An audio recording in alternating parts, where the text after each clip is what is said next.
Howdy folks, Nathan Adlin here at the 2018 North American International Auto Show. I'm in the Ford Pavilion, and this is the 2019 Ford Edge ST. And I have a question for you. What makes this vehicle an ST? That's coming up next. Has a twin turbo V6, 2.7 liter, direct injected, making 335 horsepower. But the best part, 380 pound-feet of torque. Now is this the same 2.7 that's inside the pickup truck? So the architecture is common to the 2.7 in the F-150, but for an ST, we kind of rework all the peripherals to make it perform like we need it. And this is an all-wheel drive 8-speed? All-wheel drive standard, just to get 380 pound-feet of torque to the ground through an 8-speed transmission. And the benefit of that 8-speed is when you got EcoBoost, so you have that lots of low-end torque, multiplying it through that steep first ratio, you get really, really good off-the-line launch, and then you still have long legs for highway economy. Do you have performance numbers yet? We don't, but internally we've run it and we're pretty pleased with it. Now what makes it an ST model? So ST, there's a lot that goes into an ST, and we've been working with Ford Performance. They've laid down a lot of engineering requirements that we've had to meet. So clearly the powertrain performance is a large part of that. But there's a lot of vehicle stuff. One of the hardest standards we had to meet was braking. So braking, we had to uprate the system. Actually, we went to a 345 millimeter rear rotor, vented rotor, just to get the thermal capacity that we needed. And then we had to rebalance the system around really big front and rear rotors.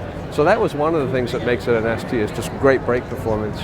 And is there a difference between tire size, tire style, or anything else like that, rubber?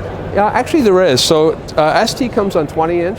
But you can uprate to 21. You can get that all season, but this is actually one of the cars on the optional Summit tire. So Summit tire is unique to ST, really lots of dry grip, very good steering precision. Can we talk about the suspension upgrades? Yeah, so suspension, we also had to add a fair bit of damping. We put some spring into the car to kind of make it a little less ruffled on racetracks, let's say. And then we also added a fair bit of damping, some pitch control, and a fair bit of roll damping also. So we've taken this vehicle to some pretty challenging tracks, and she's pretty planted. Now styling is part of the ST package, and it's no different here. Between the taillights and the garnish down there for the twin exhaust, it does look different. But more importantly, given its power and speed, it'll look a lot different when it's flying down the highway. Yeah, ST is it's honestly a bit of an understated brand. It has a lot of presence, but we're not trying to go crazy here, right? So obviously we have the badge on the front grille. The front grille is unique. It's an ST grille. It's got that honeycomb pattern. Actually, it's functional because we get a lot of airflow. So to meet the ST performance standards, there's a lot of cooling involved to put this much power down. I noticed there were no fake vents, where normally you have an awful lot of plastic behind. This is all the real thing, and we ingest a lot of air through the front of this thing, right? This is the optional performance brake package, so it has red painted calipers behind the 21-inch black wheels.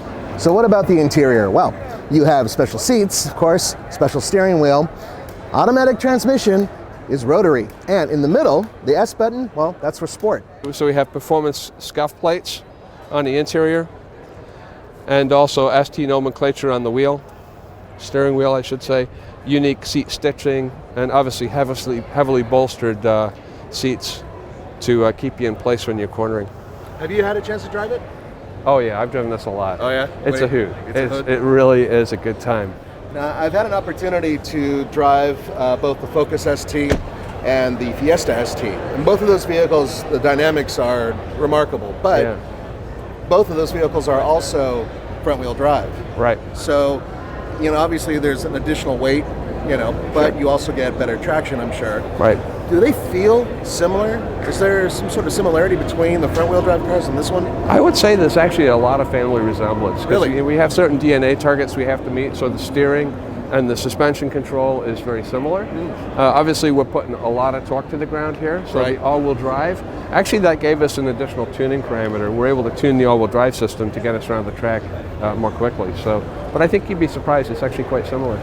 Do you have the split on front and rear traction? Is it 70-30 or something like that? No, so we're always monitoring and changing that. So depending on how you're cornering, and depending on how much power you're putting down, we monitor that and change it all the time. Is that vectoring as well in the back? Vectoring? We're not vectoring across the car, but we are splitting front to rear constantly.